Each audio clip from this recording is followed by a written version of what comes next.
Valley Queens! I'm Julia. And I'm Denise. And today we're moving on to our second project in River Valley. These are the 5 main projects that we'll actually be launching. We have River Green by Wing Tai, 524 units. We have Promenade Peak that we'll be actually discussing and analysing today. That one will have about 596 units.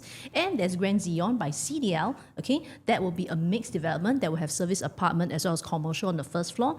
And we have 2 more plots which will be Parcel C as well as Parcel B that Gokulan has just bidded. To the 3-bedroom analysis. So we have here my favorite layout, 1033 square feet. And these are found on level 2 to 42.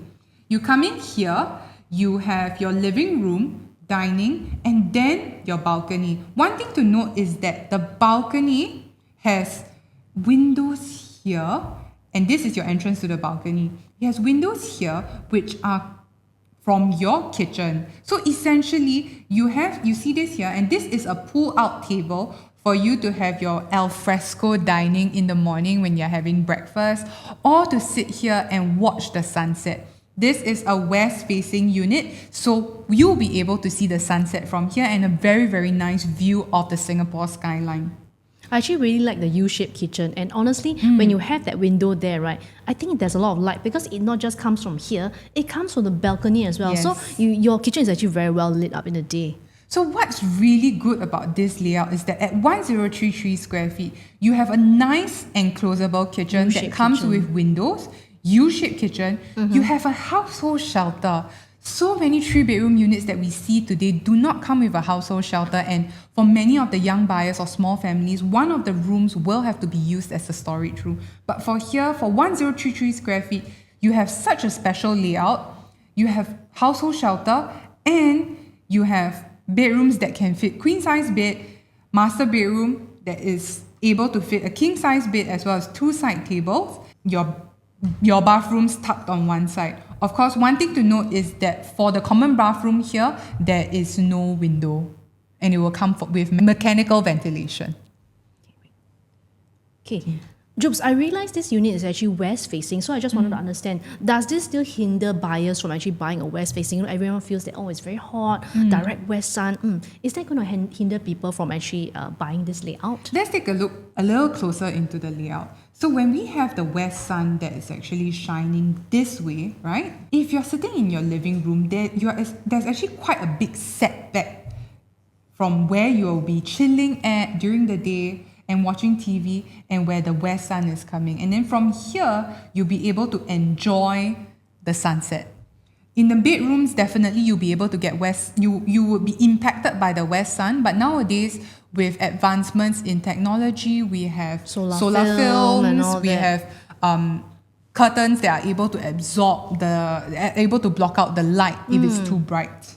So I think it's really smart because now I look at this layout, the kitchen is actually over here. So what they do instead of normal like living, their dining, they actually re-swap up the sequence. Yes. So they have living here where you have your TV, you can host people over here. Then here where it's nearer the balcony, you have your dining and even a pull-out table here. Let's say if you want to entertain guests and all Yes. that to watch the sunset and all. And what I really like for those who are like young families, like Dings for example, you can actually even close up this part because this wall you can actually hack off. This wall you can't, but you can make this like your walk-in wardrobe space as well. So you can make this a usable space for Zoom meetings, or either that like a work area, or either that wardrobe space as well. And the balcony space will be approximately 6 square meters. Okay, now let's move on to the next layout, which is 1076. This is actually north-facing towards Zion Promenade itself. And what I really love about this layout is really the dining space. As you enter, okay, you actually have a very spacious dining space. As you can see, you have sofas here. You can actually put your sofa even here as well. So it's very flexible, or you can put here and then have your TV here as well. It's really dependent on how you want to put your furnitures and all. Even the balcony space, I think is really generous, is really huge. And what I like is that this kitchen itself over here is tucked at one corner, and I really like that you have windows over here and also this pull-out table, and then rooms are all tucked on one side, and you still have this household shelter. So honestly, this is actually my favorite floor plan amongst all the 3 bedrooms itself because I'm really in love with this dining space. It's so huge. It's an excellent layout.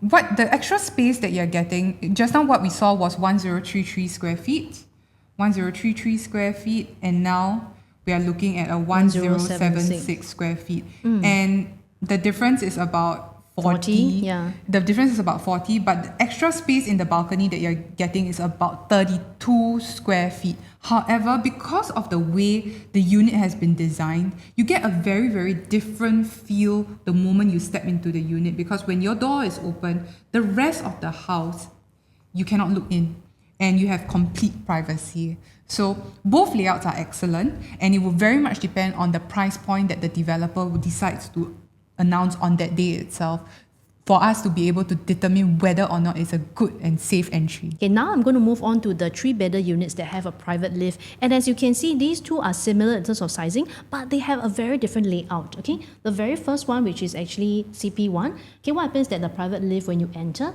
you have a very good sized living as well as dining space, which I really like. You have a lifestyle bar over here, and then all your rooms are over tucked at one side. And you have a kitchen that leads to the yard and the utility. The other unit itself, okay, your private lift actually comes in the middle of the house. Okay, and what I really like is that when you enter here, you still have the lifestyle bar, but you have a much larger kitchen. Yeah, because what happens is that for this one, the door itself, okay, it actually is in between the kitchen as well as the yard and utility. But for this one, it's just a slightly different layout, so you get a larger kitchen. So it really depends on buyers itself. What do you actually prefer in terms of, do you want a bigger kitchen space, or do you want something where there's a bit more separation with the yard and the utility and the kitchen itself? Really depends on personal preferences. But I feel that these two layouts will definitely be very popular on booking day as well. I think just now we mentioned that 3 bedrooms in its area are roughly starting from about 4 mil plus, and that's why when Promenade Peak launches and at the price point of, let's say, 3 mil and up, we feel that this is something that buyers can look into, because there's still it's a gap. It's a sweet spot and a good gap between where you're at and where you can grow to, knowing that the fact that these are the freehold developments that are also going to be growing with time. Yeah, so if we take a look at it, let's say, okay, you can get something like I mentioned, 2.1, okay, and then if you look at older project, 4 point something, and then even, let's say Trillium, which is right opposite MRT, the 3 bedroom starts from about 5 million itself. So when you are entering somewhere in the 3 mil plus range, like what Job said, you actually have that price gap to grow with all these freeholds. Even if they do grow, okay, what happens is that in terms of price point wise, those who can afford that freehold will definitely buy it. But those who are within the sweet spot of 3+ mil, they will definitely aim for a project like Promenade Peak. So even when you want to exit, you're exiting to buyers who want that gap, who love to have that gap itself. Okay, now let me show you the floor plan differences between some of the resale projects here as well as those at Promenade Peak. So I've picked out 2 units that are both with the private lift. As you can see, this is actually Trillium. Okay, and as you enter, okay, just now I already described the private lift one. Now let me look at the one that is having a private lift. So once you actually enter your unit, I really like that huge kitchen that they have. I like the dining as well as living space that they have also, as well as the bedrooms. They're all really spacious. Unfortunately, this 179 square feet, I just want to caution, it has a lot of wasted space in terms of the balcony, which is rounded, as well as the aircon latch and all. So even if you take away all this space, for example, it could be maybe 300 to 400. You still get a good size, maybe 1,003, 1,004. But you're paying like 5 mil for this square footage.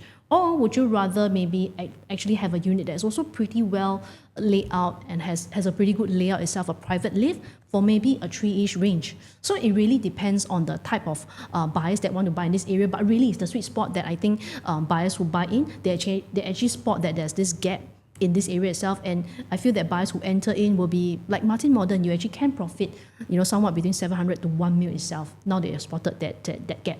So the price mapping strategy that we have for the 3-bedroom units, what we see as a very strong competitor for this would be River Green. Okay, so for our price mapping strategy for the 3-bedroom units, doesn't mean that something is cheaper means you must buy. Because you can see that the layouts within Promenade Peak itself, there are very, very good layouts for the 3-bedroom units. And these may be this may have a better chance in capital appreciation over the years as compared to the other new launches in the area. However, please contact us and we'll be sharing this insight and information with our buyers before booking day and before you even make a purchase from the developer. This is very important to be prepared beforehand, and not only on booking day itself to be toggling between Promenade Peak or River Green, because both are going to be launched on the same day and around the same time. So we need to be able to do all this homework and preparation beforehand so that on booking day itself, we'll be very, very prepared and we know that, okay, Based on this price point, we go with Promenade Peak. Based on this price point, we'll go with River Green. However, even though one may be more expensive than the other, it is down to the layout analysis and you also to see which one gives you a better chance of exiting, because who are the pool of future buyers that will be buying from you.